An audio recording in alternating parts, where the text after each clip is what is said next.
Ok, chicos, en este momento vamos a comenzar con la clase magistral de física. Para esto le vamos a dar la bienvenida a Andrea Mejías. Ella es astrónoma, candidata a doctor en astrofísica. Bien, y también quiero decir personalmente que con mucho orgullo la presento porque ella es mi ex alumna en el colegio. Bien, yo le hice clases en el colegio y el día de hoy ella ya está próxima a titularse de doctora en astrofísica. Entonces, para mí es un gran orgullo de que una ex alumna en este momento pueda seguir los pasos de la física y sobre todo de la astronomía, así como también invitar a todos los alumnos del preuniversitario a que puedan cumplir sus sueños. Así que, sin más introducción, los dejo con Andrea y recordar que esta clase, por supuesto, si es que tienen algún dato importante que les guste de la clase, ustedes recuerden siempre que nos pueden subir a sus redes sociales etiquetando al preuniversitario Preparación Ética, ¿bien? Entonces, Andrea nos tiene preparada una gran presentación el día de hoy con imágenes muy bonitas del espacio, entonces vamos a disfrutar, espero que disfruten mucho esta clase y, por supuesto, recordarles que esto es contenido de la prueba transición, ¿bien? Y también vamos a ver cosas extra, ¿ya? Y datos muy interesantes con respecto a la astronomía. Así que los dejo con Andrea. Ya, ahora sí. Nada, primero saludarlos, ahora sí los puedo saludar, estuve escribiendo un poquito en el chat, pero hola a todos, veo que somos muchísimos, me encanta que estén súper interesados. Eh, y nada, espero de verdad, de verdad, de verdad, de verdad que les guste mucho, la preparé con mucho cariño, como dice Roberto, fui su alumna en el colegio y él me dijo que estudiara astronomía porque yo era capaz, así que a todos los chicos que quieren hacer algo similar, denle con todo y sobre todo a las mujeres también podemos estudiar ciencias pesadas. Así que eso, yo creo que ya puedo compartir, ¿cierto? Sí, sí, Súper. sí. Bueno, mencionar también que Andrea se preocupa mucho de la divulgación científica. Ella Oh, tiene una página que, bueno, al final de la clase lo va a mencionar, pero Andrea tiene una página en donde sube material muy interesante. La semana pasada fue publicada en el Mercurio, así que, por supuesto, tienen acá a un referente en la astronomía, como dijo también ella, una mujer que pudo estudiar ciencia. Todas ustedes pueden. Y por supuesto, todos los alumnos están invitados a cumplir sus sueños. Espero que disfruten mucho esta clase. Ahora sí, Andrea, puedes comenzar. ya, estamos. Bueno, eh, Roberto ya me presentó, no me voy a presentar de nuevo por tercera vez, pero soy astrónoma de la Universidad Andrés Bello y además colaboro haciendo investigaciones con el Instituto Milenio de Astrofísica, que es un conglomerado de varias universidades que hacen investigación y divulgación científica, que es algo que me gusta muchísimo también. Entonces, hoy quiero que aprendan de astronomía, como dijo Roberto, cosas que van a entrar en la prueba de transición, así que son importantes, y cositas extra también que a todos les pueden interesar. Si alguno quizá quiere seguir el camino de la astronomía como profesión, esto de seguro les va a servir, así como me sirvió a mí cuando estuve aprendiendo, ¿cierto?, en el colegio y todo lo que averigüé después. Entonces, les quiero dar la bienvenida a mi charla, ¿cierto? Y empezamos. Como todo científico, porque básicamente eso es un astrónomo, somos científicos, eh, nos gusta responder preguntas. Y las preguntas que respondemos acá son algunas como estas. ¿Cómo se forman las estrellas? ¿Cómo se forman los planetas? Sabemos que vivimos en una galaxia, que es la Vía Láctea, pero ¿cómo son las que están afuera? ¿Cuál es el origen del universo? Una pregunta que ha torturado muchísima gente a lo largo de la historia. Uno de ellos fue Stephen Hawking, que intentó unificar todas las cosas para darle un origen al universo y a pesar de que tenemos la teoría del Big Bang, es la más aceptada, pero aún no es comprobada. Y, por ejemplo, otra cosa que está ahora más de moda, los agujeros negros. Ya pudimos capturar la primera imagen de un agujero negro hace poquito tiempo atrás, así que esto está creciendo cada vez más. Y además, una pregunta que también a mí en particular, porque yo trabajo un poco en esto, me interesa demasiado y le interesa a muchísima gente, es si estamos solos realmente en este vasto universo o no. No sé qué crean ustedes, por ahí les vamos a preguntar un poquito qué Sí. pasa con eso. Bueno, Andrea, ¿podrías mencionar brevemente qué es lo que tú haces? Ah, Porque sí. mencionaste que tú trabajas, ¿cierto? Buscando, pero buscando específicamente algo. ¿Qué nos podrías contar con respecto a lo que tú trabajas el día de hoy? Bueno, mi investigación está enfocada en un tipo de estrella que es mucho más chiquitito que el Sol, que son, se llaman enanas rojas o enanas M, también se les conoce así. Son estrellas de verdad muy chicas, por tanto brillan súper, súper poquito y es súper difícil de buscarlas. Trabajo en longitudes de onda infrarroja, porque nuestros ojos, el rango de luz que nuestros ojos ven, que es el visible, no es tan fácil detectarlas ahí, pero en infrarrojo sí, es como que tuviéramos lentes de visión nocturna. Y lo que hago yo es mapear, digamos, estoy como sondeando la galaxia, nuestra Vía Láctea, en busca de estas estrellas, para en un segundo o siguiente paso poder determinar si es que tienen variaciones de brillo estas estrellas para ver si es que hay exoplanetas alrededor de ellas, o planetas extrasolares, que son planetas que obviamente no orbitan el Sol, sino que orbitan estas estrellas que estoy buscando yo. ¿Por qué esas estrellas? Porque podrían tener condiciones agradables para que sus planetas pudiesen desarrollar vida. Entonces, son interesantes y son importantes de buscar el día de hoy, que tenemos los telescopios que nos permiten hacerlo. Así que en eso trabajo. En eso voy a estar los próximos 2 o 3 años de mi vida. Perfecto. Bien, como dice Andrea, ella se encarga de una rama muy particular de la astronomía, porque muchas veces también, como dice ella, creen que los astrónomos tienen que conocer todo, tienen que ser especialistas en agujeros negros, en el Sol, en la Luna, en Marte, en las galaxias, etcétera. Y en este caso, Andrea está mencionando que ella también se puede especializar en un tema. Bien, Es verdad. seguimos. Entonces, no podemos hablar de física y de astronomía sin mencionar a estos dos personajes que fueron súper importantes. Aquí tienen que tomar nota, alerta, prueba, transición, ¿cierto? Tenemos a Isaac Newton y a Johannes Kepler.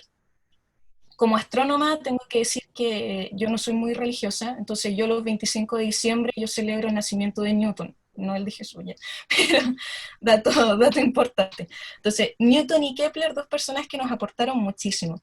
En particular Newton, con su ley de gravitación universal, la cual nos dice que todos los cuerpos se atraen por una fuerza, que es la fuerza de gravedad, la cual es proporcional a la masa de los cuerpos que están interactuando, pero es inversamente proporcional al cuadrado de la distancia que los separa. Es decir, si yo tengo dos objetos a una cierta distancia y los alejo, la fuerza de gravedad disminuye, porque la distancia aumentó, o sea, una sube, la otra baja.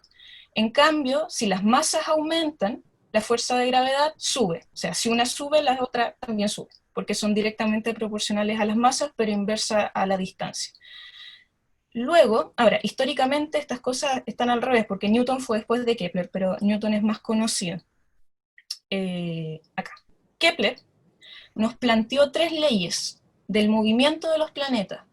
Antiguamente se creía que la Tierra era el centro del universo, después ya como que cambiaron un poco la versión, la Tierra era no el centro del universo, que es el centro del sistema solar, pero Kepler se puso a hacer observaciones y se dio cuenta que las cosas no eran ni la una ni la otra. Ya aquí ya estábamos planteando una teoría heliocéntrica desde hace bastantes años, en donde el Sol era el centro de nuestro sistema solar, y la primera ley de Kepler menciona que todos los planetas se mueven alrededor del Sol en una elipse. No son órbitas circulares, cosa que también se pensaba en un principio, porque como la naturaleza era tan perfecta, la figura más perfecta también eran los círculos. Entonces los planetas deberían haber girado de manera circular alrededor del Sol, pero no, son elipses. Y otro detalle muy importante de esta primera ley es que el Sol se encuentra en uno de los focos de esa elipse. Es un punto bien particular de estas figuras. La segunda ley es que estamos barriendo áreas iguales en tiempos iguales. ¿Qué quiere decir esto? Voy a acomodarme aquí un poquito. Entonces, tenemos, por ejemplo, la Tierra girando alrededor del Sol. Si nosotros calculamos el área de esta parte y el área de esta parte, nos vamos a dar cuenta que es la misma área. Se ven, obviamente son distintas figuras, pero el área, el número es el mismo. Ahora, ¿qué pasa? La distancia que está aquí es mucho más grande que la distancia que está acá. El arco del círculo es diferente, pero el área es la misma, siempre hay que mantener eso presente. Entonces, eso nos quiere decir que para movernos desde aquí hasta aquí en primera instancia tenemos que ir mucho más rápido que si queremos recorrer el otro arco más pequeño que está al otro lado. Entonces, en el perihelio, que es el punto de máximo acercamiento de la Tierra al Sol, nos vamos a estar moviendo, vamos a estar orbitando alrededor del Sol a una velocidad mucho mayor que en el afelio, que es el punto en donde estamos más lejos, en donde giramos más lento. De hecho, hace poquito la Tierra pasó por su punto de afelio y fue el momento como exacto en donde la Tierra orbitó con la menor velocidad que puede tener a lo largo de su trayectoria.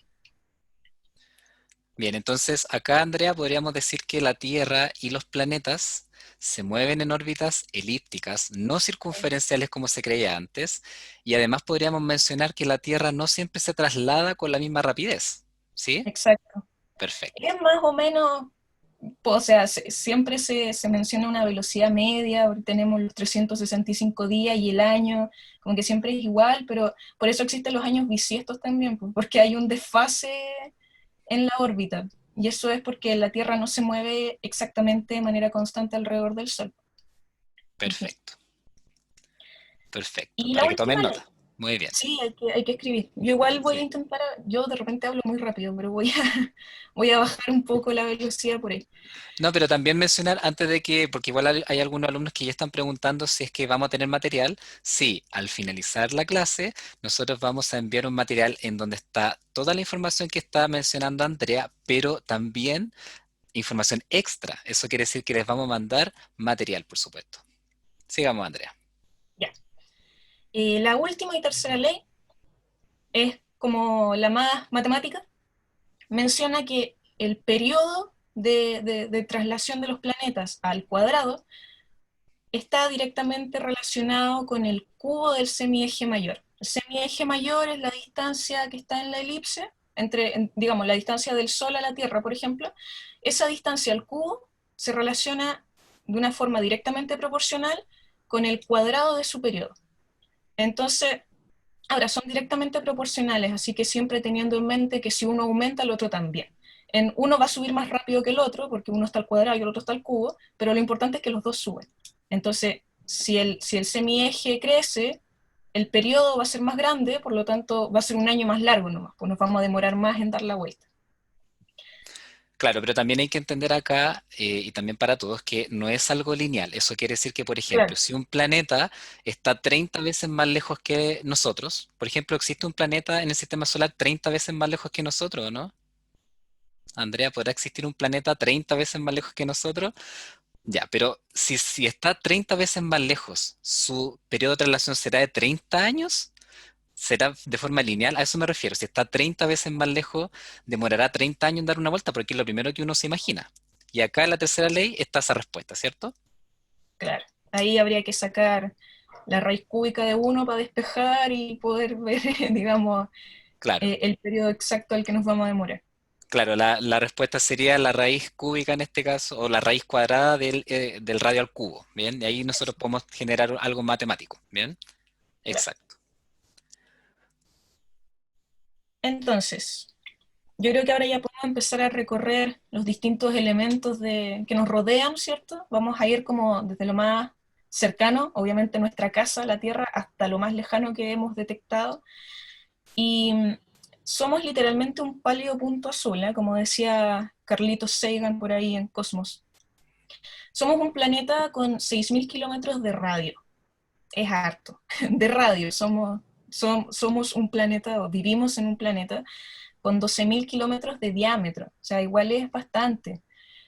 Pero pareciera mucho. O sea, uno toma un avión y se demora varias horas en viajar de un punto a otro. Pero realmente no somos un planeta tan grande. Y a medida que vayamos avanzando, nos vamos a ir dando cuenta cómo son las diferencias de tamaño también. Nos encontramos a esa distancia del Sol, que también es importante. Yo me acuerdo que cuando yo di la prueba, esta cuestión me salió a mí, que era la unidad astronómica. Es una medida que inventaron los astrónomos porque hablar de kilómetros dentro de la Tierra, perfecto. O sea, la distancia entre dos casas, entre dos ciudades, cuánto mide un edificio. Ningún edificio va a medir un kilómetro, pero son escalas pequeñas. Ahora, ya dentro del sistema solar, hablar de millones de kilómetros, y esa es la distancia entre la Tierra y el Sol, nomás, pues son 150 millones de kilómetros. O sea, la distancia entre la Tierra, o sea, entre el Sol y Saturno son un número mucho más grande. Entonces, se inventaron las unidades astronómicas y siempre cuadrándolas con las cosas relacionadas a la Tierra. Y se estableció que una unidad astronómica iba a ser la distancia entre la Tierra y el Sol. Y de ahí, y con esto nos vamos a manejar un poquito de ahora en adelante. Otra cosa interesante en la astronomía es que también se inventó otra forma de medida cuando ya la unidad astronómica nos queda chica. También tenemos los minutos luz, la hora luz, el año luz, que es la más conocida. Importante que el año luz no es tiempo, es distancia, porque es justamente la distancia que recorre la luz en un año. Ahora, importante también, hay que saberse la velocidad de la luz, porque también se aparecen ciertos problemas físicos por ahí. La luz recorre 300.000 kilómetros en un segundo. Cada segundo la luz avanza 300.000 kilómetros. Si nosotros sabemos que la luz del Sol proviene desde un punto que está a 150 millones de kilómetros, esto lo pueden hacer ustedes también, ¿cierto? Velocidad, distancia partido por tiempo, podemos determinar que nosotros nos encontramos a 8 minutos luz de distancia. Entonces, si el Sol desapareciera instantáneamente, nosotros nos enteraríamos 8 minutos después. No es, digamos, en el mismo, no va a ser igual de instantáneo. Ahora, ¿por qué un pálido punto azul? Porque esos somos realmente. Me pasé ahí. Porque esos somos realmente. Carl Sagan lo dijo y en verdad ese puntito de ahí somos nosotros vistos desde la cara posterior de Saturno. Esta imagen la sacó la sonda Cassini hace varios años atrás, antes de, bueno, hace poquito Cassini terminó sus operaciones y se lanzó contra Saturno. Y eso somos, parecemos una estrellita azul en el cielo, pero imagínense la distancia a la que está la sonda, la que estaba la sonda cuando sacó la imagen. Así que no, no somos tan grandes cuando lo pensamos así, o sea, 6.000 kilómetros de radio, oh, tremendo número, pero en verdad quizás no somos tan imponentes en el universo. Ahora, Claro, Andrea, ya, disculpa que te interrumpa. Mira, lo que ocurre es que hay algunos alumnos que preguntaron, ya ya, que tú estabas hablando de distancias astronómicas, de unidad astronómica, el año luz, preguntaron por el parsec. ¿Bien? Acá hay algunos en el chat que responden y preguntan por el parsec. ¿Será una unidad de medida también de distancia o es una unidad de medida de otra magnitud física? los parsecs son muchísimos años luz también, porque claro, hay un punto en donde el año luz nos queda chico. Ahora, el año luz es como, para que se hagan una idea, son como 9.000 millones de kilómetros, más o menos, 9.000 millones y algo, pero 9.000 millones de kilómetros. Y esa distancia llega un momento en que esa medida nos queda chica. De hecho, yo trabajo con estrellas que están a parsecs de distancia, a tantos parsecs. Entonces, ahí está la conversión. No me acuerdo exacto del número, pero hay un 10 Claro, elevado a 23, claro, 26 por ahí, o sea, son demasiados ceros y exacto. es un número súper grande. Pero sí, el parsec también es distancia, y es mucho más que un año luz. Perfecto. Muchas gracias. Entonces, ya pues estamos en la Tierra, podemos sacarnos como la foto, esta es como nuestro barrio, nuestra villa, ¿cierto? Esta es como la cuadra donde vivimos. Tenemos los planetas interiores y los planetas exteriores como dos grandes categorías dentro de nuestro sistema solar. Y todos los planetas interiores son aquellos que están antes del cinturón de asteroides, que es como este muro que nos separa, y los planetas exteriores los que están después. Más fácil quizá los gaseosos, los rocosos, pero el cinturón de asteroides es el que delimita todos los planetas que son de roca con todos los que son gaseosos. Ahora, se puede decir con mucha certeza que todos los planetas que están después del cinturón de asteroides son gaseosos, porque Plutón ya no es planeta. Entonces ya no hay nada, ya no hay ningún planeta rocoso más allá del cinturón de asteroides. Antes sí, ahora no. Exacto. Entonces, del sistema solar, los cuatro primeros planetas, que son Mercurio, Venus, Tierra y Marte, son rocosos. Sí. Después viene un cinturón de asteroides y después vienen cuatro planetas gaseosos. Y después ya no hay más planetas. Bien, para No. que quede súper claro, Plutón dejó de ser planeta. ¿Y les podemos dar algún tips a los alumnos de por qué Plutón ya no es planeta? ¿Lo discriminaron? ¿Se sintió ofendido por algo? Sí. ¿Desapareció? Porque algunos dicen que Plutón ya no existe, no está en el sistema solar. Nunca existió, ¿no? Claro, Plutón, a ver, para definir un planeta se, se fijaron características. O sea, un cuerpo en el espacio tiene que cumplir ciertas condiciones para ser catalogado como planeta, que son tres. Una es que sea el cuerpo más grande de su órbita, o sea, que sea como el cuerpo que domina en tamaño en su órbita. Otra es que sea redondo, porque puede haber un asteroide muy, muy grande, que puede ser el más grande, pero si no es redondo no tiene pinta de planeta. Y bueno, y eso de que sea redondo tiene que ver con la cantidad de masa que acretó y hay un tema de conservación de momento angular ahí, porque la forma circular tiene que ver con la rotación del cuerpo. Y la otra, la última condición, era que tenía que tener su órbita limpia. O sea, que no había que haber como basurita espacial, así como restos de roca que anduvieran dando vuelta, porque cuando los planetas se forman, hay dos teorías de formación, pero al menos para explicar la formación de planetas rocosos, es como que parten de lo más chiquitito a lo más grande.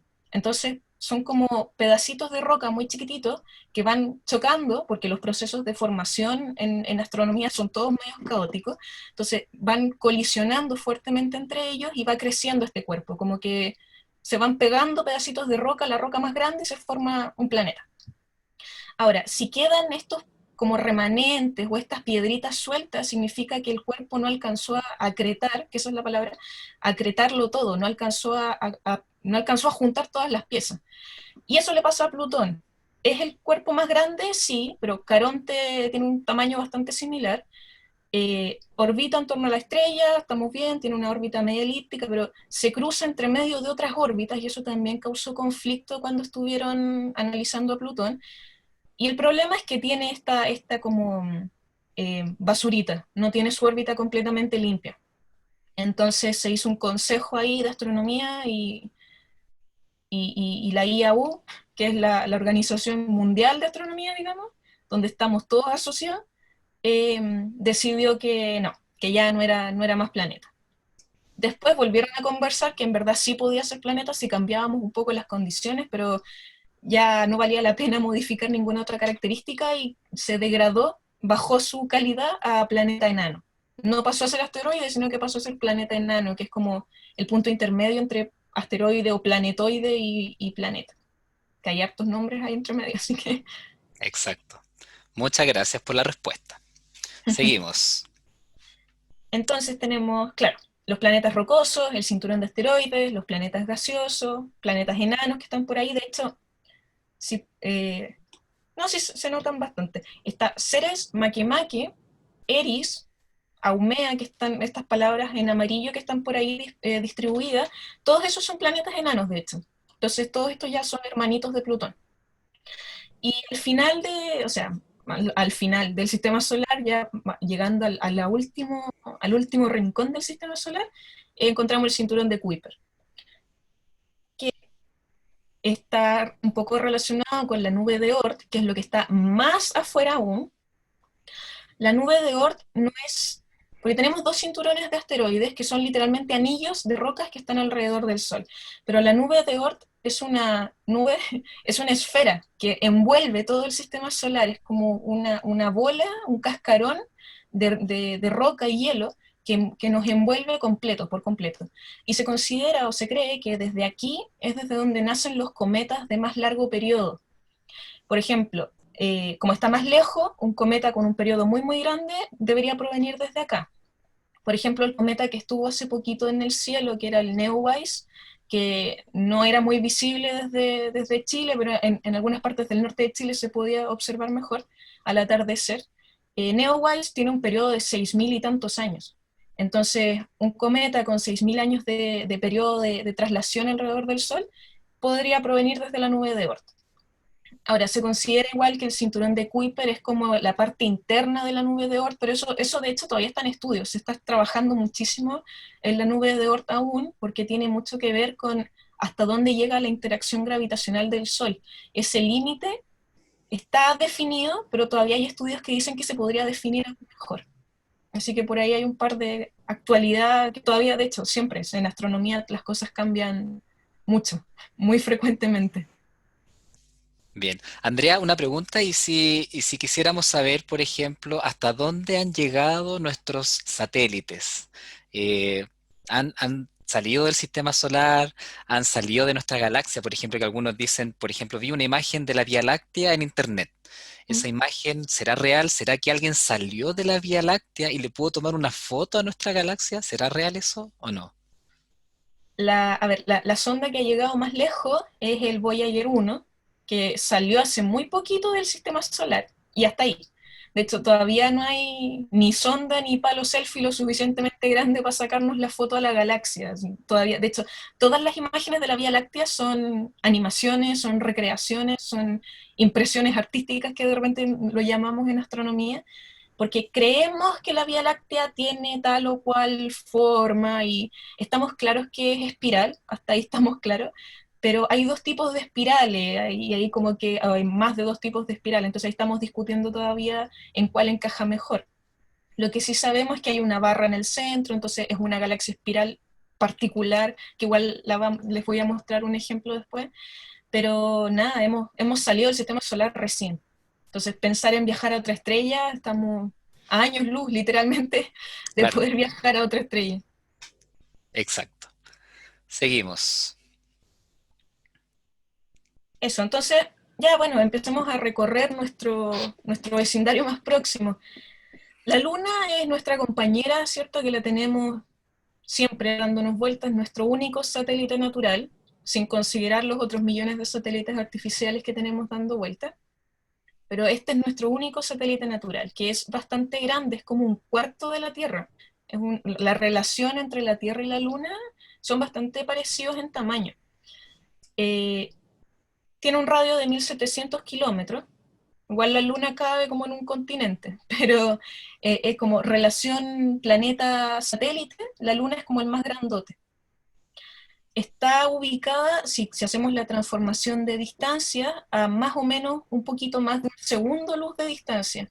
Si pudiéramos viajar a la velocidad de la luz, llegaríamos en un poco más de un segundo a la Luna. Así que no nos demoraríamos tanto, digamos. Y la gravedad que hay en la Luna es un sexto de la gravedad que hay en la Tierra. Entonces, si ustedes quieren saber cuánto pesarían en la Luna, pueden sacar el 16% de su peso, de su masa, o aplicar ahí un sexto, es más o menos 16, algo por ciento. Entonces, si uno quiere hacer dieta, se puede ir a la luna, ¿sí? No, pero pesaría mucho menos. Pero eso es más o menos la relación, por eso los astronautas saltaban tanto. Y sí, sí llegamos a la luna, cabros, sí. La NASA llegó a la luna en 1969. Después hubieron más misiones, más Apolos, hay muchos más Apolos que solo el Apolo 11, han habido más alunizajes, de hecho. Así que, y bueno, ahora se está preparando otra misión para ir a la Luna en los próximos años. Y después estamos apuntando, digo, no, la NASA está apuntando junto a SpaceX para llegar a Marte, que esa es una misión que está en el 2000, planeada para el 2033, si no me equivoco. Y es increíble porque los astronautas que vayan para allá tienen solo viaje de ida, no tienen pasaje de vuelta. Así que se van a sacrificar de cierta forma por la investigación. Sí, exactamente. Muy bien como menciona acá que la Luna eh, tiene una gravedad un poco más pequeña, ¿bien? Que la Tierra. De hecho, es un sexto de la Tierra, hay harto más pequeña. Pero en tamaño no es un sexto, ¿bien? En tamaño es más o menos un cuarto, ¿cierto, Andrea? La Luna es más o menos un cuarto en radio más o menos de la Tierra. No es un sexto. La gravedad es un sexto, el tamaño de la Luna es más o menos un cuarto, ¿ya? Para que lo tengan claro. Perfecto. Ahora, algo que se dice muchísimo de la Luna es que que en verdad, como que todo el mundo lo sabe, así como desde que nace lo sabe, la luna siempre nos muestra la misma cara, siempre.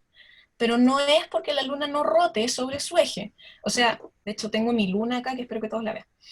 La Luna no está estática siempre. La Luna sí gira sobre su eje. Gira obviamente alrededor de nosotros, pero también gira sobre su eje.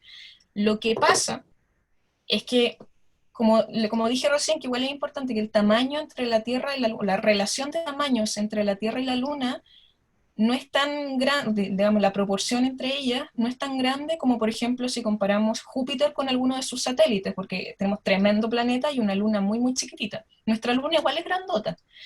Y entonces, son dos cuerpos grandes que están relativamente cerca. ¿Y qué pasó? Existe en el universo un fenómeno que se llama como bloqueo de marea, que digamos la traducción al español es como más o menos eso, pero básicamente, ¿qué es lo que pasa? La Luna empezó a rotar cada vez más lento, como estaba tan cerca, y se bloqueó. Literalmente la Luna está bloqueada. Entonces, ¿cómo se bloqueó? La Luna rota alrededor de nosotros y rota sobre su eje exactamente en la misma cantidad de días. Entonces, la Luna nos da la vuelta en 27 días, pero también da la vuelta sobre su eje en 27 días. Entonces, lo que hace es que va girando muy lentamente alrededor nuestro y también va girando muy lentamente su cara. Entonces, hay una pequeña variación, de hecho, de la cara de la luna, si uno le sacara la foto todos los días, si uno pudiera, que cuando hay luna nueva no la vemos, pero efectivamente sí rota, y por eso es que nos muestra la misma cara. Si la luna no rotara sobre su eje, veríamos efectivamente partes distintas de su superficie, y eso no ocurre.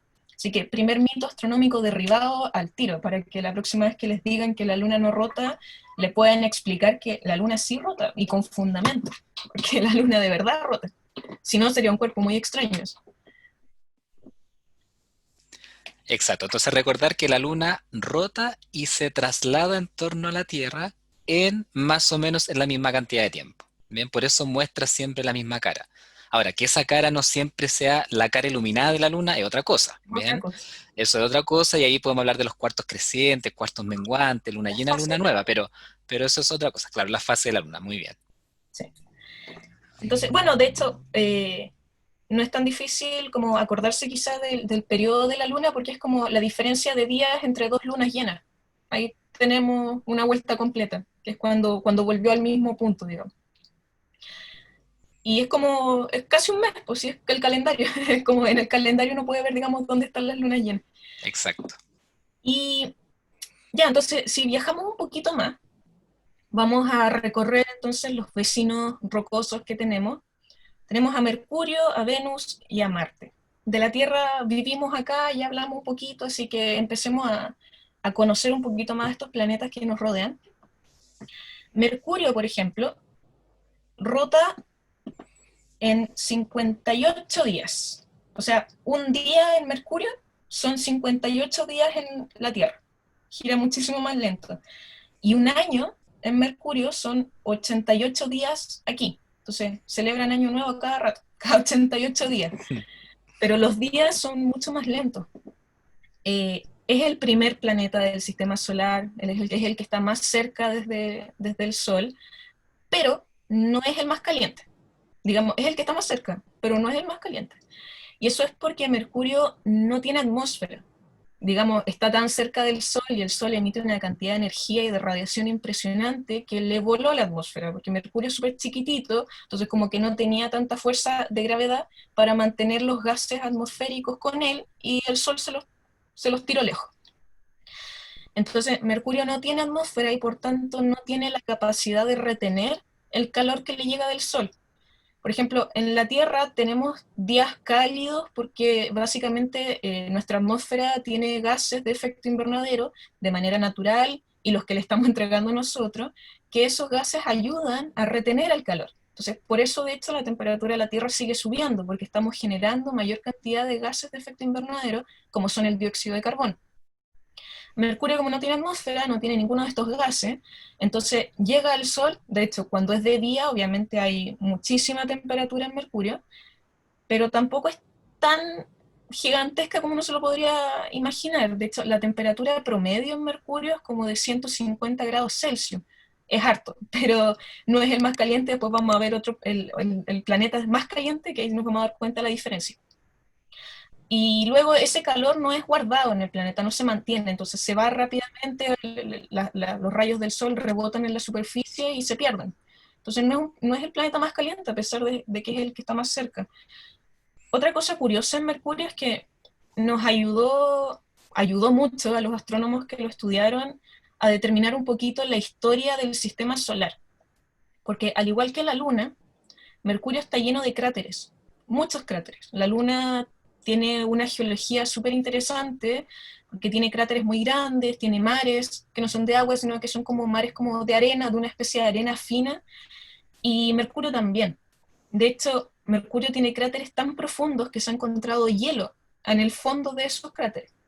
Entonces, hay lugares donde, a pesar de ser el planeta más cercano al Sol, hay lugares donde igual hay hielo.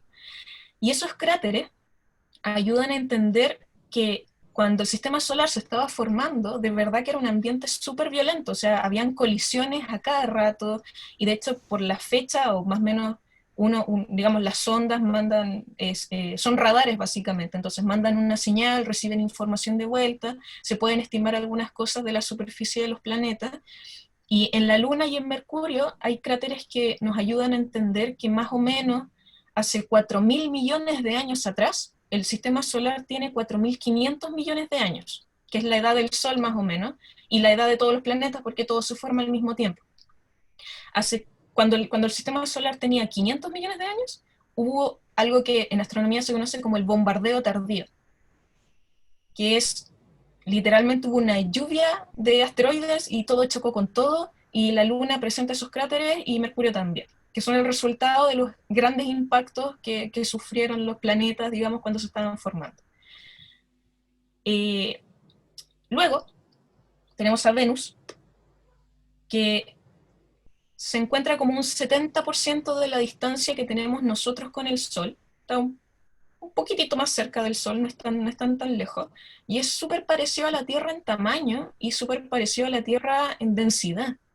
Son planetas gemelos, se podrían decir, son súper parecidos, pero Venus es como el gemelo malvado, porque está lleno de volcanes, está lleno de amoníaco, está lleno de distintos sulfuros que son completamente tóxicos, su atmósfera es un 96% dióxido de carbono, o sea, está lleno de dióxido de carbono, no hay posibilidad de que haya vida en Venus, pero sí hay posibilidad de que haya existido vida en Venus anteriormente.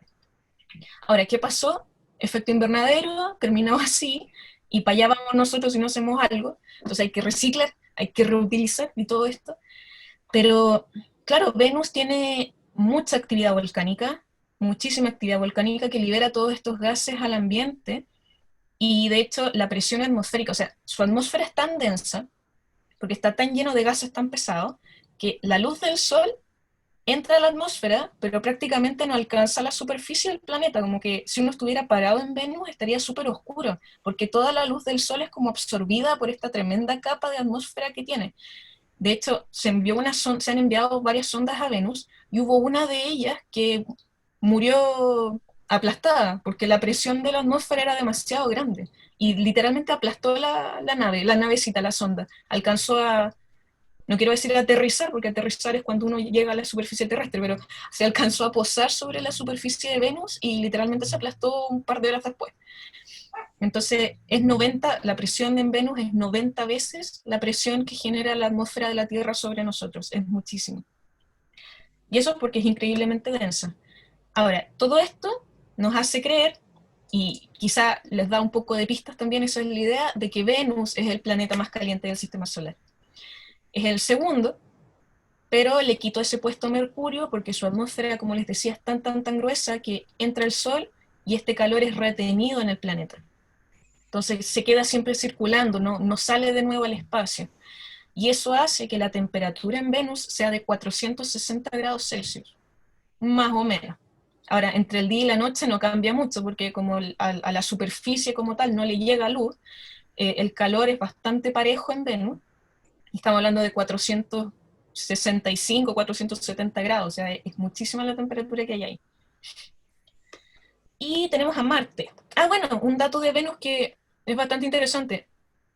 La estrella que tienen los mapuches, la cultura mapuche, es una estrella de 8 puntas. Esa estrella de 8 puntas es Venus, que es Yepun en Mapudungun. Así que ellos tienen ahí reflejado a Venus, que es el lucero. que aparece al atardecer y al amanecer por el horizonte, como dato chileno que les puedo entregar. Marte, pasando al último planeta rocoso y para seguir avanzando, ¿cierto? Está un poquito más lejos que nosotros estamos a 1 unidad astronómica del Sol, Marte está a 1,5, un poquito más. Por eso podemos pensar que podemos viajar a Marte, digamos, no está tan lejos. La temperatura fluctúa bastante, pero igual hay condiciones como para pensar que podríamos llegar allá, porque, digamos, durante el día estamos hablando de 20 grados Celsius, como casi temperatura ambiente, pero en la noche cae a -100, -150. Entonces ahí en la noche habría que hacer algo con Marte, pero durante el día se podría estar. Ahora, ¿qué es lo que pasa? Marte tiene una atmósfera súper delgadita y campo magnético prácticamente no tiene. Entonces la radiación del Sol le pega directo y es súper peligroso estar como exponiéndose a todos los rayos cósmicos que hay afuera, porque nosotros no solo recibimos la luz, la radiación del Sol, sino que también radiación de otros objetos que están muchísimo más lejos. Que esos son los Exacto, y rayos recordar, cósmicos. claro, y recordar también que ustedes por el capítulo de ondas recuerdan que existe la luz visible y hay Sí, tramos de luz que es invisible. Bien, y uno de los tramos de la luz invisible son los ultravioleta, rayo X y rayo gamma. Y lamentablemente en esos planetas no hay campo magnético que los pueda cubrir, digamos, de alguna forma de los rayos X y los rayos gamma. Como si nosotros tenemos en el interior de la Tierra un campo magnético que se produce en el núcleo, ¿cierto? Y efectivamente eso genera que los rayos X y los rayos gamma no nos lleguen directamente a nosotros. ¿Bien? exacto. Por eso hay que ir al espacio con traje, porque estamos expuestos directamente a ese tipo de radiación. Y el Sol emite una gran cantidad de rayos de altas energías, digamos, que son los ultravioleta, los X, los gamma.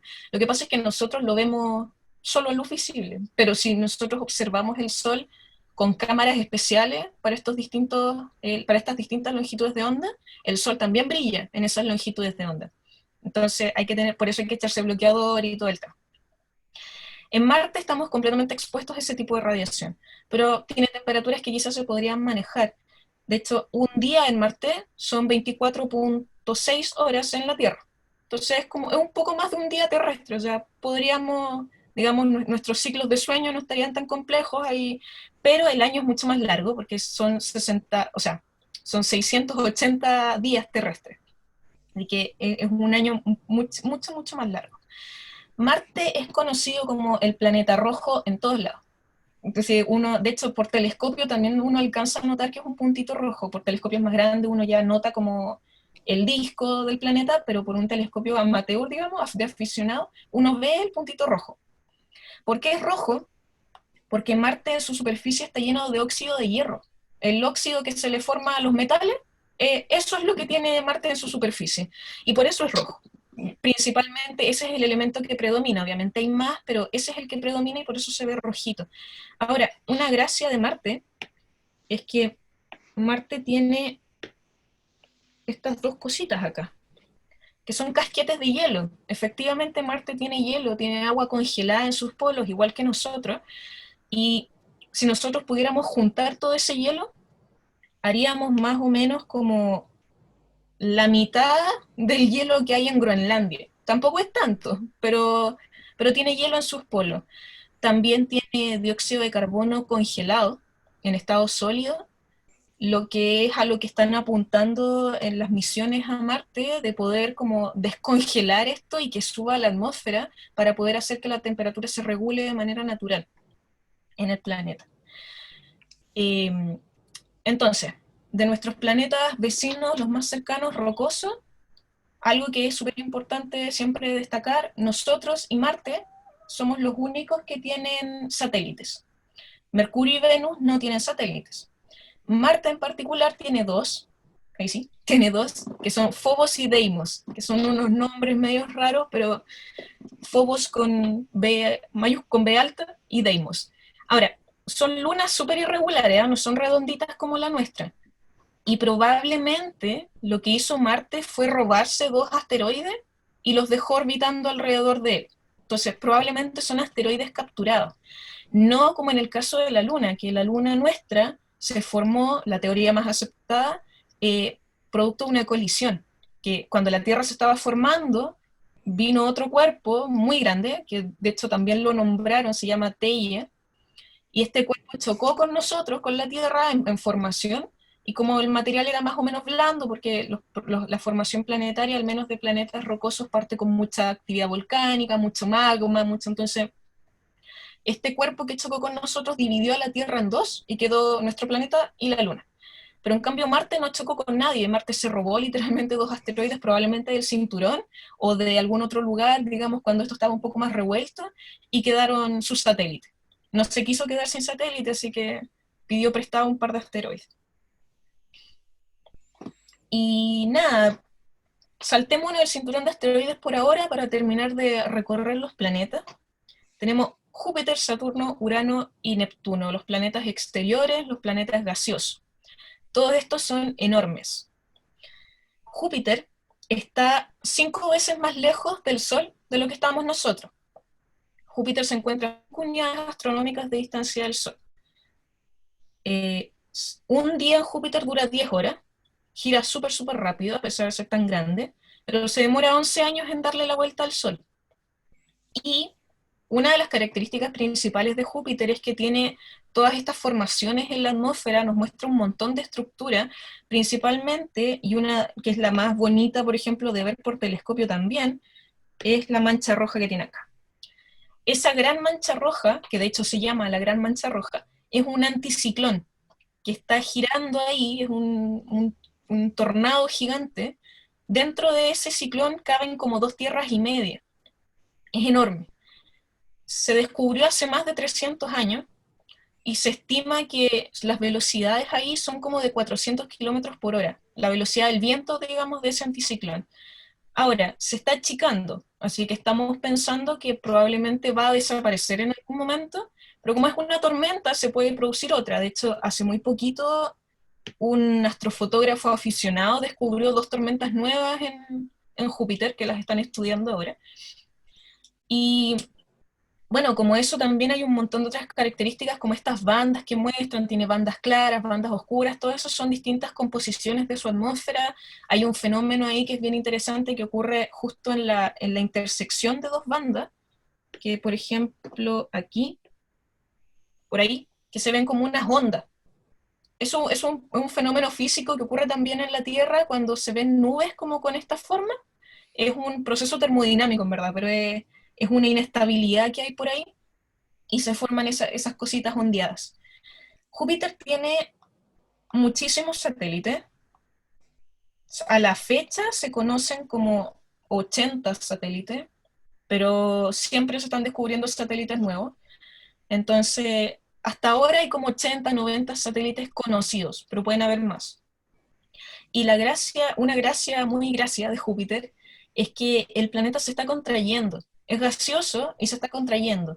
Esta contracción hace que Júpiter libere energía y la libera en forma de calor. Entonces las lunas de Júpiter reciben más calor de Júpiter que del Sol. Entonces si ellos quisieran conseguir energía, tendrían que apuntar sus paneles, o si hubiera alguien ahí, tendría que apuntar sus paneles a Júpiter en vez de apuntarlos al Sol, porque Júpiter les entrega más calor que el Sol mismo.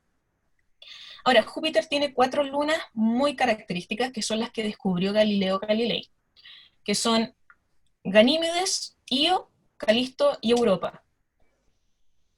Nombres medios extravagantes, pero son los 4 satélites principales de Júpiter, son los más grandes, y son los que se observan como estrellitas pequeñas cuando uno observa a Júpiter por un telescopio.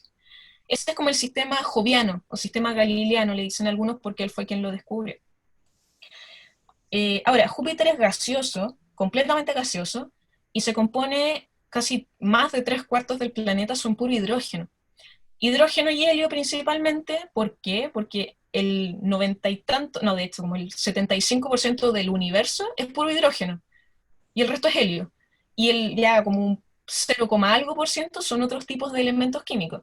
Entonces, estos cuerpos gaseosos siempre se van a componer principalmente de hidrógeno y de helio. Y ocurre en los 4 planetas gaseosos. Saturno, entonces, también, 90 y tanto por ciento de hidrógeno, de hecho Saturno tiene más hidrógeno que Júpiter, y tiene como un 5% de helio, el resto otro tipo de elementos químicos de la tabla periódica. Y Saturno es muy bien conocido, Saturno es el señor de los anillos, ¿cierto? Es el único que tiene anillos visibles a simple vista, digamos por telescopio, digamos como con nuestros ojos. Los otros planetas también tienen anillos, los otros planetas gaseosos, pero no se ven, no son tan fáciles de observar. Los anillos de Saturno se componen básicamente por hielo y por rocas. Y aquí hay una de las lunas de Saturno, que es Encélado, tiene una característica que Encélado tiene geysers. Igual que en el norte de Chile, igual que en muchos lugares de la Tierra hay geysers que liberan una gran cantidad de material. Acá es vapor de agua, en Encélado es hielo, porque Encélado tiene una capa de hielo sobre su superficie muy gruesa. Y este hielo lo tira al espacio y Saturno con su gravedad lo atrae y lo deja distribuido en estos anillos. Entonces, uno de los contribuidores de hielo a los anillos de Saturno es una de sus lunas, que es Encélado. Eh, Saturno se encuentra ya mucho más lejos. Uno piensa que como que están más o menos separados los planetas por una distancia que puede ser como, no sé, como parecía o que no están tan lejos realmente uno de otro. Júpiter estaba a 5 unidades astronómicas, Saturno ya está a 10, el doble de la distancia. Entonces, si llegamos a Júpiter en 5, tenemos que movernos el doble de lo que ya recorrimos para llegar a Saturno. Es harto, es bastante. Se demora 30 años en darle la vuelta al Sol, sus días también son como de 10 horas más o menos, y tiene una característica muy linda porque en Saturno y en Júpiter también, pero en Saturno se observaron primero, tiene auroras en sus polos, igual que las auroras boreales que hay en la Tierra, Saturno también tiene auroras. Y Encélado le da hielo y otra luna importante de Saturno es Titán. Titán es la luna más grande de Saturno y se ha estudiado muchísimo porque Titán tiene océanos de metano. Y si tiene metano, que es un elemento orgánico, pucha, pudo haber tenido vida o tiene vida o hay alguna forma o puede tener las condiciones de vida porque estos océanos están bajo la superficie. Entonces, bajo la superficie hay un poquito más de calor que arriba. Entonces, si hay temperatura suficiente para tener condiciones de habitabilidad o lo que sea, Titán se está estudiando muchísimo. Luego tenemos a Urano, que está a 20 unidades astronómicas de distancia. Volvemos a duplicar la distancia, o sea, Urano está lejísimo. Y acá quería llegar con Urano para detenerme y retomar a Venus. Urano y Venus son los únicos dos planetas del sistema solar que no rotan en la misma dirección en la que rotan los otros planetas, sobre su eje. No es que se trasladen diferente, rotan diferente. ¿Por qué? A ambos se cree que les tuvo que haber pegado algo muy grande, que los perturbó y los inclinó. Venus, si estaba así, terminó así, de cabeza. Venus está inclinado en 180 grados. Urano, si estaba así, terminó acostadito.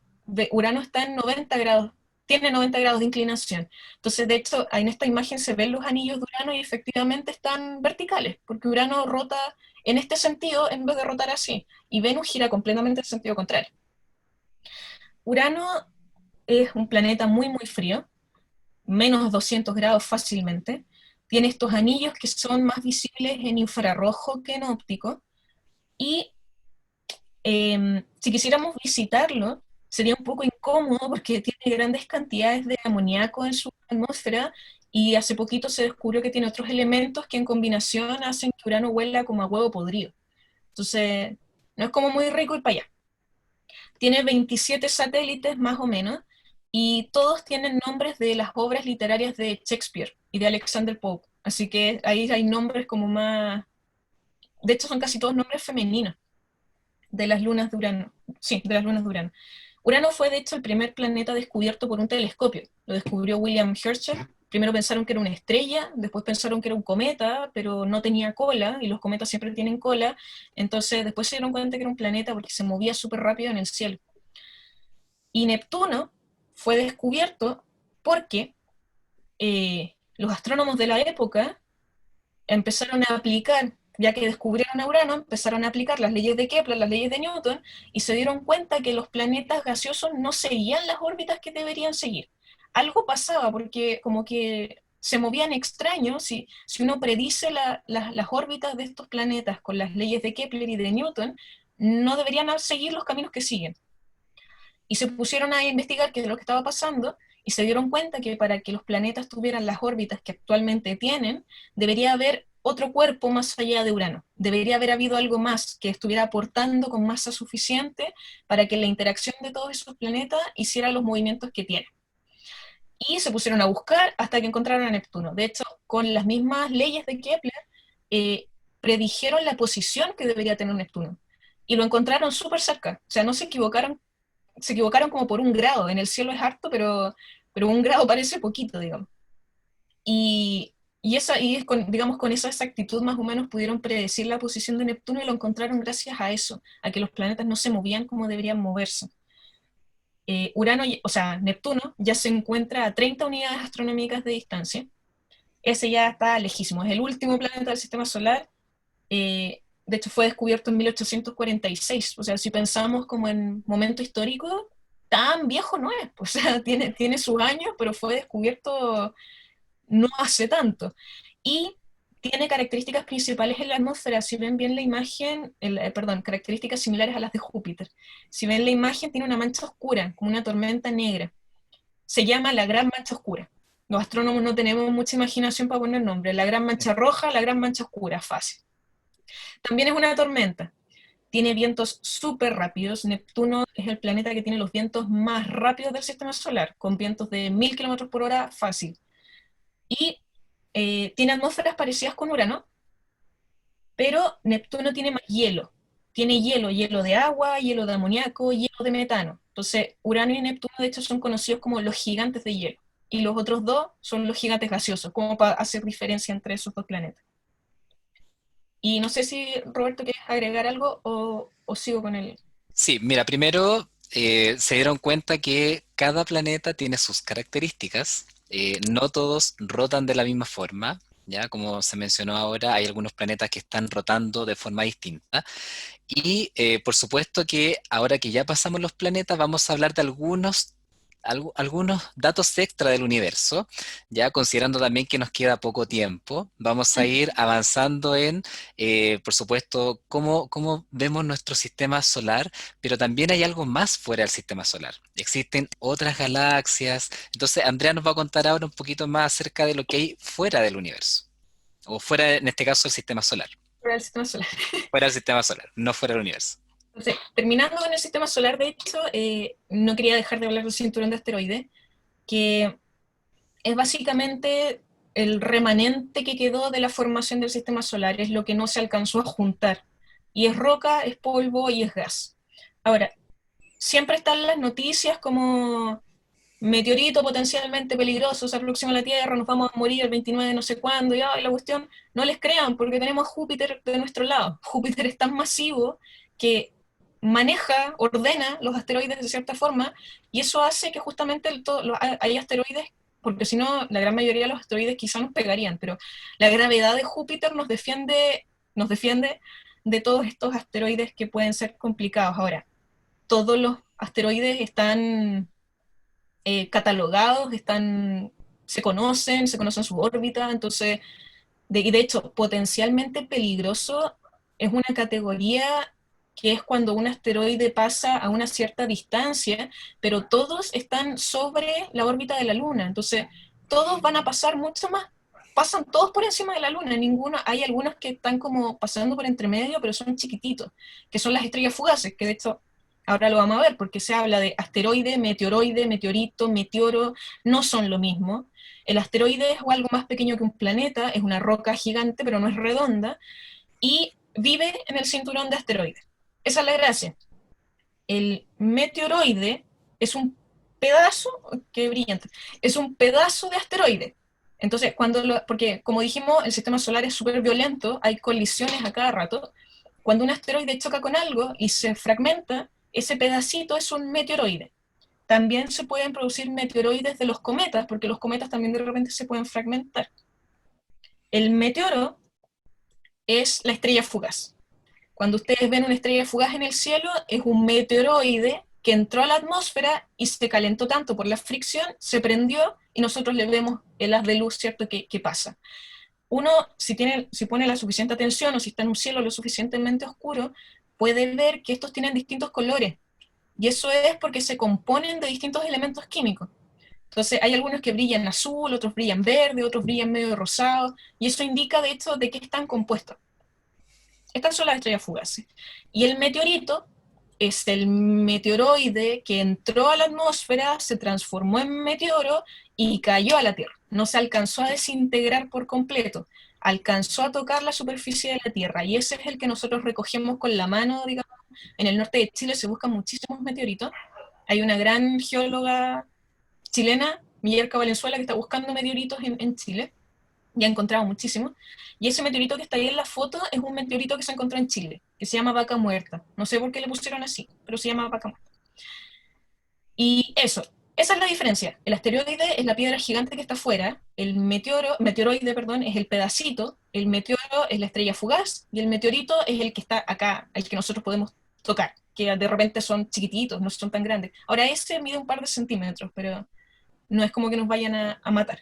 Claro, entonces para cerrar un poquito el tema de los asteroides, meteoritos, recordar que cuando en las noticias se publique, por ejemplo, que existe un asteroide que va a caer a la Tierra o que va a pasar cerca de la Tierra, hay que investigar un poquito más. O sea, dense usted el trabajo también de investigar, porque a veces dice, eh, asteroide va a caer cerca de la Tierra o va a pasar en una órbita cercana a la Tierra. Y uno investiga la noticia y dice que va a estar o pasar 16 veces más lejos que la Luna. Entonces hay que tener ojo con eso. Y también recordar que cuando uno dice estrella fugaz, en realidad no es una estrella, como dice Andrea, no es una estrella que llegó a la atmósfera imposible, sino que es un meteoroide que se está fundiendo, se está derritiendo, y eso genera un brillo y por supuesto si es que logra sobrevivir, vamos a tener finalmente un meteorito. Exacto. Entonces, bueno, de hecho, me voy a colgar de ahí. ¿Por qué las estrellas no podrían entrar a la atmósfera? Porque tienen 5.000, 6.000, 10.000 grados de temperatura, o sea, es imposible, nos quemaríamos, pero inmediatamente. El Sol es nuestra estrella. Le puse ahí único con un signo de interrogación porque no es tan único, hay muchas estrellas como el Sol. Es grande, sí, es bastante grande. De hecho, las medidas que se usan en astronomía son como un radio solar, 10 radios solares, porque todo siempre lo escalamos a algo, y este es el radio del Sol. Es el radio del Sol. Por ahí puse una estrella G2, que ya les voy a explicar lo que es.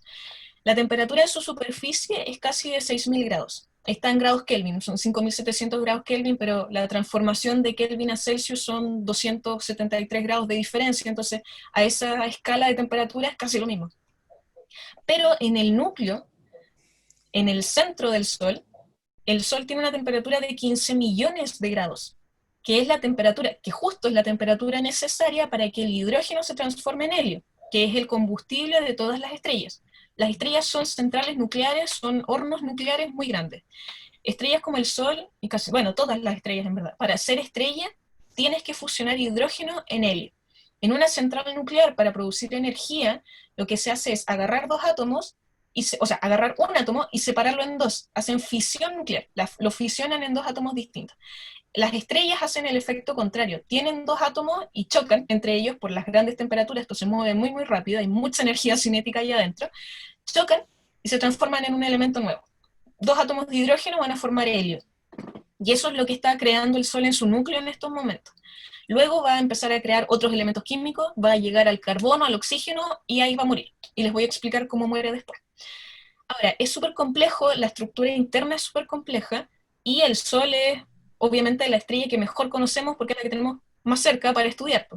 La siguiente estrella más cercana después del Sol es Próxima Centauri, que está a 4 años luz de distancia. Está súper lejos.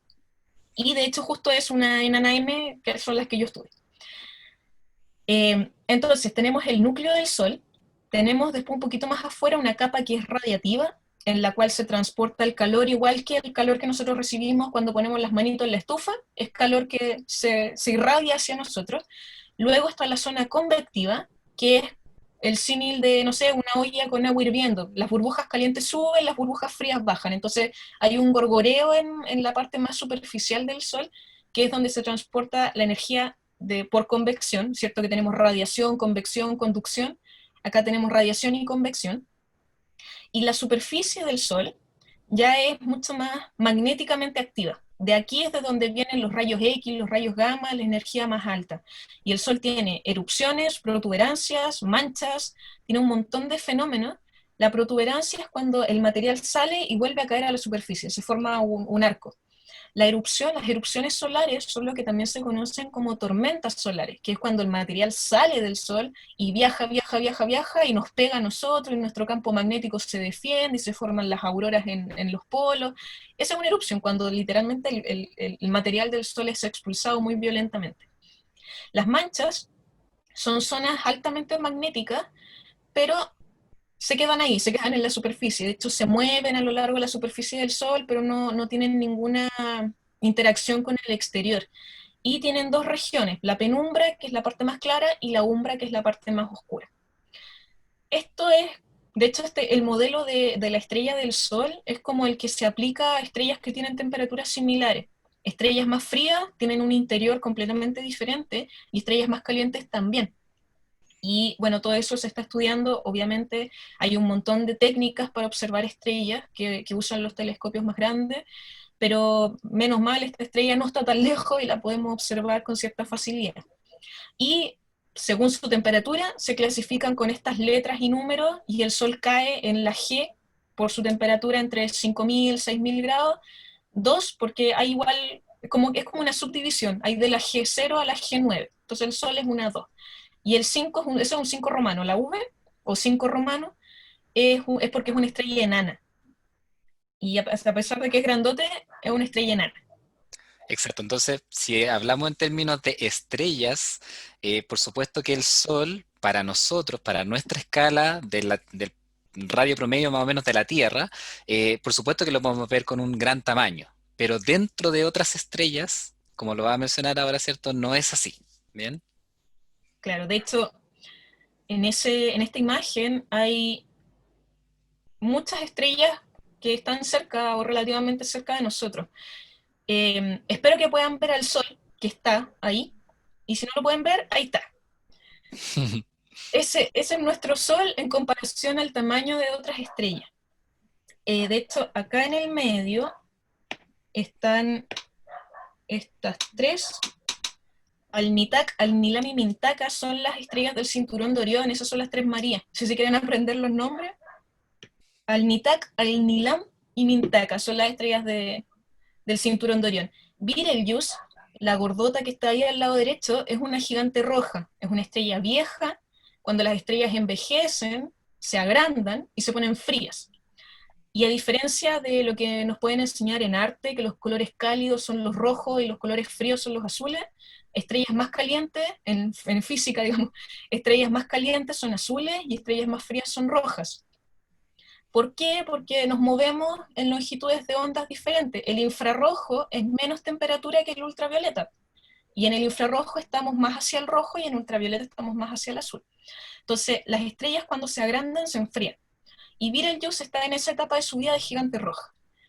Betelgeuse, de hecho, nos tuvo a todos los astrónomos mirándola mucho tiempo porque se empezó a poner menos brillante y todos los días bajaba su brillo y bajaba, bajaba, bajaba y pensábamos que iba a explotar como supernova porque Betelgeuse es una estrella tan masiva que puede explotar en cualquier momento, y de hecho si explotara nosotros veríamos una segunda luna llena en el cielo, la podríamos ver a simple vista, veríamos la nube de colores ahí en el cielo nocturno. Entonces, de hecho, cuando las estrellas se van a explotar, la teoría dice que se contraen. Y si la estrella se achica, también brilla menos. Entonces pensamos que esa disminución de brillo era porque se estaba achicando. Y dijimos, como, oh, la vamos a ver explotar en vivo. Y no pasó nada, era una mancha que estaba pasando por delante. Y porque Betelgeuse tiene nubes, entonces era una mancha oscura que justo cuando dio la vuelta nos tapó la luz y ahí nos dejó pagando todo. La estrella más grande que se conoce es UY Scuti, que es de verdad enorme, es muy grande. Esa es una súper gigante roja. Ahí hay otras categorías. Todas las estrellas azules que están ahí son, de hecho, las más grandes son gigantes azules, las otras son estrellas azules nomás, que son mucho más calientes, viven súper poquito, explotan súper rápido. Estrellas como el Sol no van a explotar nunca. Y aquí Andrea, y está. con respecto a lo mismo, por ejemplo, el Sol en qué etapa está, en qué se va a convertir. Por ejemplo, hay muchos que preguntan, ¿el Sol se podrá convertir en un agujero negro, por ejemplo?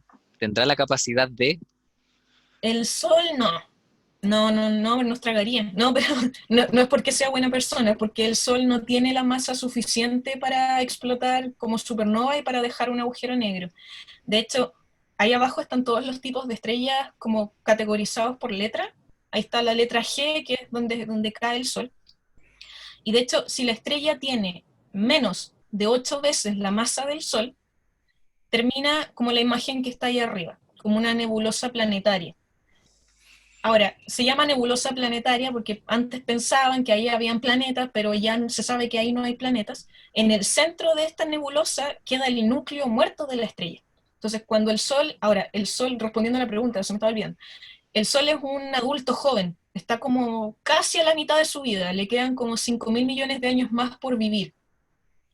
Y en un tiempo más, el Sol va a empezar a expandirse, va a ser gigante roja también, ahí nos va a tragar. No nos va a tragar como agujero negro, pero nos va a tragar como gigante roja. Y después se va a contraer de nuevo y va a expulsar sus capas externas con esta nebulosa bien bonita que está ahí. No sabemos si va a ser exactamente los mismos colores, digamos, pero queda una nube y en el centro queda la estrellita, muerta, porque ya no tiene temperatura, no, o sea, está caliente porque las reacciones que le quedaron, pero lo único que le queda a esa estrella es dejar de brillar con el tiempo porque se va apagando de a poquito. Y estrellas más masivas de 8 masas solares explotan. Explotan como supernova, que son estas explosiones muy violentas en el universo, donde la estrella se hace pedazo. Y aquí hay dos posibilidades. Siempre queda una nebulosa de remanente o de resultado, pero según qué tan grande era su núcleo, vamos a tener una estrella de neutrones, que es lo que está abajo a la izquierda, o un agujero negro, que es lo que está arriba. Entonces ahí para hacer agujero negro había que tener más masa y el Sol no le alcanza, porque el Sol tiene obviamente una masa solar, pero debería haber tenido 8 o más para poder terminar como agujero negro. Ahora, a ver si aquí Roberto me puedes ayudar. ¿Cuántas estrellas hay en el cielo en la noche? Si uno sale a ver ahí al patio. Ya, mira, vamos a hacer lo siguiente. Teníamos Ya, desactivado el chat porque muchos alumnos preguntaban y en el fondo decían que con el chat, por supuesto, se les queda pegada la pantalla, pero vamos a habilitar el chat solo por un momento para que puedan responder esa pregunta. ¿Cuántas estrellas hay en el cielo? Bien, entonces un vamos número. a habilitar, ¿sí? Que escriban ahí. Ya, ahí está, estamos habilitando el chat.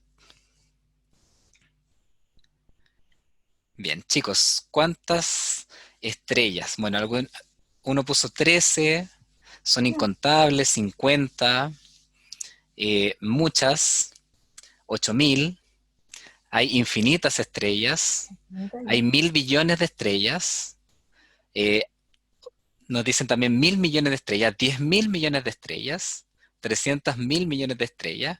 Ya, Bueno, estamos en los 1.000 millones. ya estamos hablando de millones. Bien, ya aquí tenemos algunas respuestas. Bien, muchas gracias por su respuesta. Ya. Ahora, esa es una imagen del cielo nocturno en el Observatorio Paranal, en el norte de Chile. Todas las estrellas que están ahí pertenecen a nuestra galaxia, excepto esas dos manchitas que están ahí. Los que dijeron miles de millones de estrellas están bien. En la Vía Láctea hay más o menos entre 100.000 a 400.000 millones de estrellas. Solo en nuestra galaxia. Solo en nuestra galaxia. Ahora, dato. Todas las estrellas tienen al menos un planeta. Todas. Al menos uno. Entonces les voy a volver a preguntar, ¿estaremos solos? ¿De verdad somos la única civilización en el universo? Hay gente que de verdad dice que estamos solos. Yo digo que no, pero hay que trabajar muchísimo para encontrarla.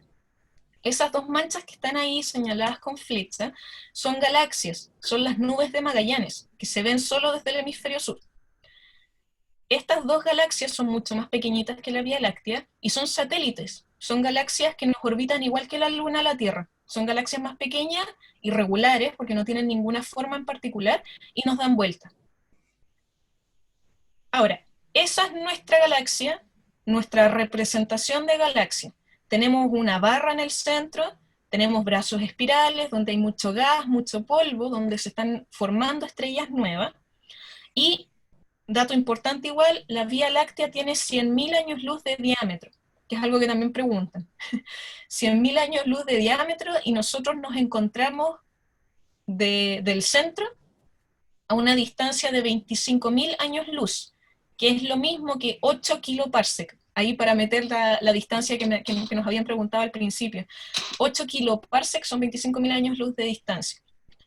Y son 100.000 años luz de diámetro. Entonces, para recorrer la galaxia de punta a punta nos vamos a demorar 100.000 años viajando a la velocidad de la luz. O sea, recorriendo 300.000 kilómetros por segundo, nos vamos a demorar 100.000 años en cruzarla, digamos, en línea recta desde punta a punta. Es súper grande la galaxia.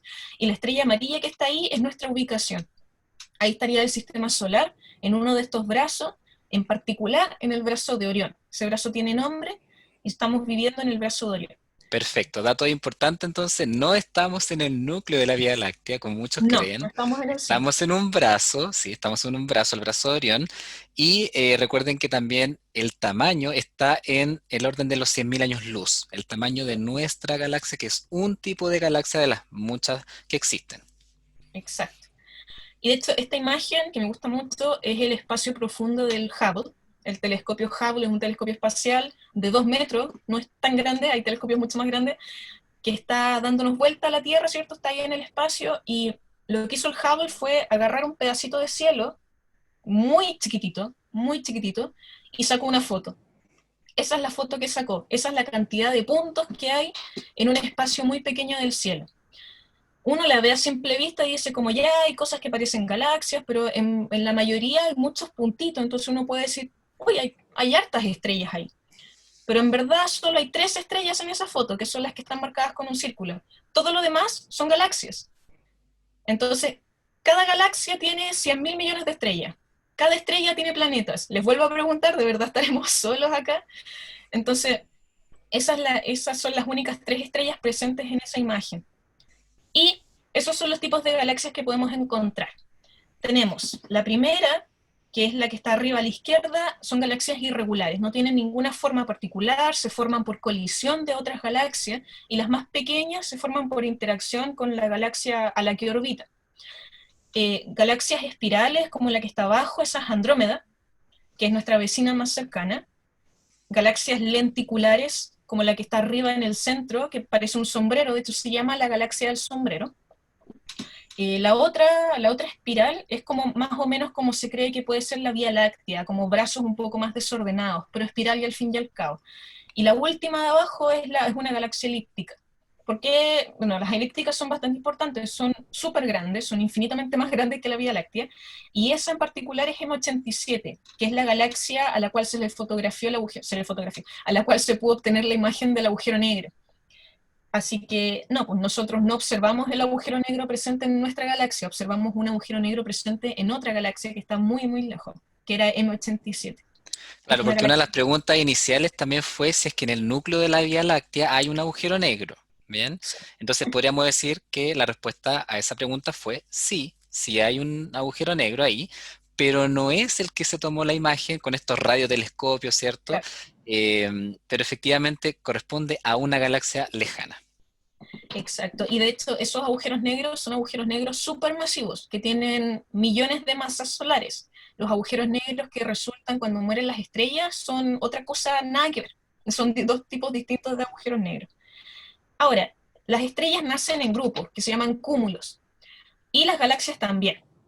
Esta es una representación de nuestro grupo local de galaxias, es como nuestro vecindario. Es como si pasamos el sistema solar a nivel galáctico, esta es como nuestro barrio. Tenemos la Vía Láctea, Andrómeda, que son las galaxias principales del grupo, y un montón de galaxias más. O sea, está las nubes de Magallanes, la enana Sagitario, el Escultor, todas esas son galaxias satélites nuestras.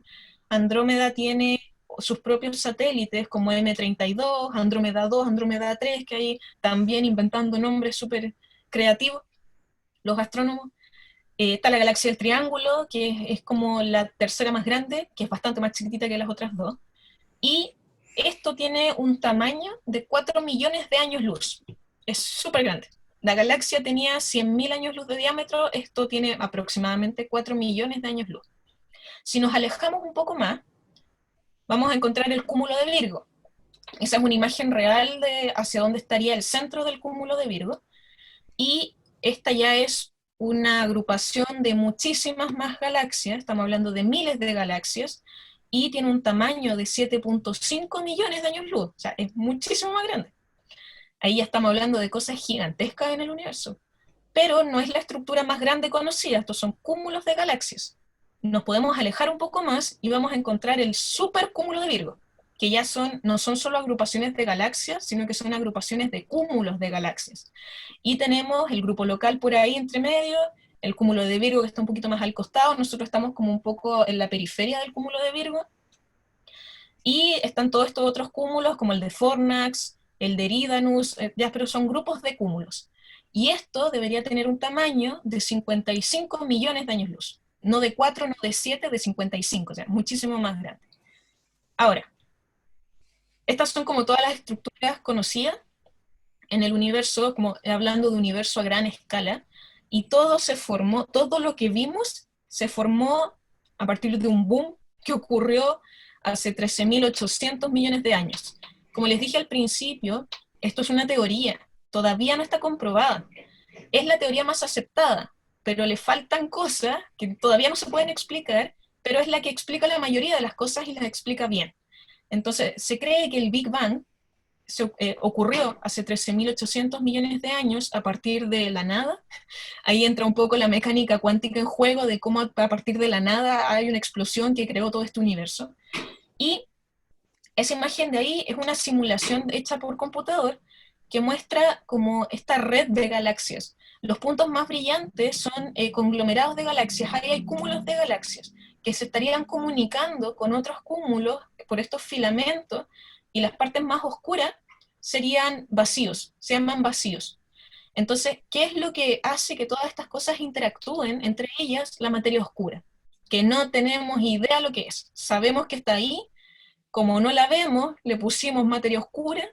Es oscura porque no emite ningún tipo de radiación, entonces no es observable, pero tiene masa, y como tiene masa, produce efectos gravitacionales. Entonces nosotros podemos ver que los cuerpos en el universo se comportan de cierta forma, y así como descubrieron a Neptuno, podemos decir que hay algo con masa ahí que no podemos ver, pero que está interactuando. Y es como bastante romántica esta parte porque es como que todos los halos de las galaxias están conectadas mediante redes de materia oscura, entonces está todo el universo interconectado entre sí. Pero esa es la materia oscura, todavía se está buscando qué es, no se conoce, hay un par de ideas, pero no la logran explicar por completo, entonces todavía se está trabajando muchísimo en eso. Y eso es de universo, me queda la parte de telescopios, no sé si alcanzamos. Sí, mira, rápidamente Andrea va a mencionar algo muy general en cuanto a los telescopios, porque ya nos tenemos que ir despidiendo luego, en unos 5 minutos más vamos a ir finalizando. Y bueno, recordarles que por supuesto vamos a profundizar más en clase, ¿ya? Porque es contenido de la prueba de transición universitaria, sobre todo lo que vimos al principio que tenía relación con las leyes de Kepler y la ley de gravitación universal, pero tenemos que finalizar esta super clase magistral con nuestro país, con los telescopios y el aporte también que hemos hecho nosotros como país a la astronomía. Entonces, claro, porque todo esto se ha podido descubrir gracias a que hemos podido observarlo. Entonces, en esa imagen ahí, en esa pintura, está Galileo Galilei mostrándole su modelo de telescopio al duque de Venecia en los años 1600. Galileo inventó, o sea, el telescopio ya existía, lo que hizo Galileo fue arreglarlo, lo dejó más bacán. ¿Y qué tipo de telescopio era ese? Era un telescopio refractor. Son distintos, existen distintos tipos de telescopios. Este, ¿qué es lo que hace? Es el típico telescopio con un lente al principio, un tubo largo, y uno observa desde el final del telescopio.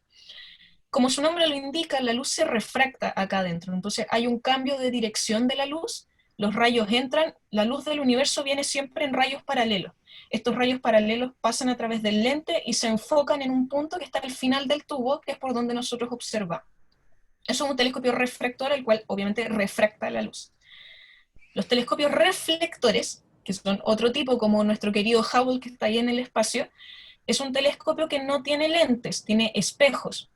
El modelo más conocido es el newtoniano, el cual es un tubo más gordito, más corto, que tiene una entrada mucho más grande y un espejo al final. Y adicionalmente tiene un espejo secundario que está adelante, que es chiquitito, que está en diagonal, que lo que hace es rebotar, hacer que la luz que viene desde el fondo del telescopio rebote nuevamente acá y salga hacia arriba. Y nosotros en estos telescopios observamos por adelante, por el costado del tubo, pero bien adelante, no en la parte posterior del telescopio. Y estos tienen espejos, los otros tenían lentes. Ahora, cada uno tiene sus problemas igual, porque trabajar con lentes o con espejos hacen que la imagen se perturbe un poco y eso genera aberraciones ópticas. Y un tipo de telescopio muy importante, del cual nosotros somos huéspedes a nivel mundial, son los radiotelescopios, como por ejemplo el complejo ALMA que está en el norte de Chile. Los radiotelescopios, ¿qué es lo que hacen? Reciben ondas de radio, no miran luz en infrarrojo ni en visible, miran ondas en las longitudes de onda de radio que caen sobre este plato, porque literalmente es una antena. Estas ondas rebotan en la parte central del telescopio, donde hay un pequeño espejito que las hace entrar por el centro de la antena, y esto después pasa por un sistema de cable, fibra óptica, hacia los receptores, donde la señal se amplifica, porque la señal de radio es súper débil. Entonces esta señal se amplifica un poco, se trabaja con amplificadores, moduladores, todo lo que ocurre en ondas. Las ondas se construyen, eh, y al final llega a los computadores donde los astrónomos la analizan y pueden determinar qué es lo que están observando. Ahora, en Chile, literalmente somos una ventana al universo, tenemos ALMA, tenemos Las Campanas, tenemos Tololo, tenemos Paranal, donde hay telescopios de 8 metros, 6 metros en Las Campanas, Tololo tiene una variedad de telescopios de distintos tamaños, ALMA tiene antenas de 9 metros, 12 metros, son súper grandes de diámetro. Los telescopios de Paranal trabajan los cuatro juntos, entonces hacen su potencial es de un telescopio de 16 metros, y en particular se está construyendo este, que va a estar listo pronto, que es el ELT, que va a estar en Antofagasta. Es un telescopio de 39 metros de diámetro, el telescopio más grande del mundo va a estar en Chile. ¿Y qué vamos a poder hacer con él? Mirar estrellas como Próxima Centauri y sacarle una foto a los planetas que tiene alrededor. Ya no vamos a tener que determinar sus planetas mediante técnicas indirectas, sino que lo vamos a poder ver. Con nuestro ojo va a estar en la foto de la estrella y sus planetas ahí. Entonces, es un telescopio gigante, ahí salen un par de autitos como para que vean la relación, digamos, y va a estar en Chile. Así que vamos a tener el 70% de la capacidad astronómica mundial en un par de años más, cuando se reanuden las construcciones, obviamente, porque está todo detenido. Así que eso, les quería hacer un spam. ¿Puedo? Por supuesto, por supuesto. Ya. Como dato final. Sí, como les dije al principio, soy parte de Astrofísica Más, un instituto milenio que hace investigación, también hace divulgación científica. Ahí está en la página un montón de información. Los pueden seguir en Instagram también. Y yo, en colaboración con dos compañeros, con dos colegas de programas de doctorado también, tenemos esta página en Instagram que se llama Astrofi. La pueden encontrar por astrofi-bajo. Aparecimos en el Mercurio hace poco, estamos súper contentos. Así que compartimos información de todo. Yo soy la astrónoma, hay un físico teórico y hay una ingeniera física también en el grupo, entonces intentamos compartir de todo un poco, hablar de relatividad, de todo lo que sepamos nosotros, de materiales, cosas que no se tratan tanto, además de astronomía. Así que ahí nos pueden buscar, Astrofísica Más, Astrofi, para que nos sigan, y eso, los dejo. Sí, bueno, primero que todo agradecer, ¿ya? Agradecer a Andrea, por supuesto, por su tiempo, por su dedicación. Ella no solamente es astrónoma, sino que también aporta en la divulgación científica. Entonces, como les dijimos al principio, es muy importante que ustedes puedan también comunicar lo que aprendieron. De hecho, les dijimos al principio, tomen algunas fotografías de la clase y las pueden subir a sus redes sociales, etiquetando al preuniversitario de preparación ética, pero también la página de Astrofi, ¿cierto? Por supuesto, porque ahí ustedes van a encontrar semana a semana alguna información importante con respecto al universo. Así que yo te quiero agradecer personalmente, Andrea, por esta clase, porque efectivamente esto demuestra que Chile es un país que tiene un gran futuro en la astronomía. Me gustó mucho la imagen, bien, del telescopio que va a estar próximamente en nuestro país. Sí, no, Y sí, me gustaría que quedara esa imagen también, si es que algunos alumnos quieren tomarle alguna fotografía, porque efectivamente esto también marca un precedente. O sea, si bien ustedes se dan cuenta que en este momento estamos, por supuesto, en una pandemia, estamos con varias eh, digamos, con varios problemas complejos a nivel de salud, pero a nivel científico tenemos una gran deuda. Bien, yo lo puedo decir que estudié ciencia y por supuesto que todavía falta mucho por recorrer. Andrea es testigo de esto, entonces es muy importante que ustedes, si es que tienen algún interés por la ciencia, lo hagan, persigan sus sueños como lo hizo Andrea y ella en este momento lo está demostrando. Eh, Me gusta mucho hablar de esto porque si bien preparación ética es un preuniversitario que enseña las asignaturas que ustedes van a responder en la prueba de transición universitaria, también tiene muchas otras cosas y el día de hoy también queda demostrado que es un espacio para poder conversar, para poder explicar y por supuesto yo estoy muy contento con la clase. Espero que mis alumnos también hayan tomado mucha atención porque las próximas clases vamos a ir recordando algunas cosas que tú mencionaste hoy día, Andrea. Y me gustaría también que pudieras decir algunas palabras a estos alumnos que nos están siguiendo en este momento. En el principio tuvimos aproximadamente 600 alumnos, un poquito más de 600 alumnos. Por supuesto, ahora quedan muchos de ellos, así que me gustaría que les puedas decir algunas palabras para finalizar. Yo en este momento me despido, me voy a silenciar y dejar, por supuesto, mi cámara apagada, pero Andrea se va a quedar con ustedes para que les puedan mandar algunos mensajes. Si es que tienen algún comentario, alguna pregunta, lo puedan hacer a través del...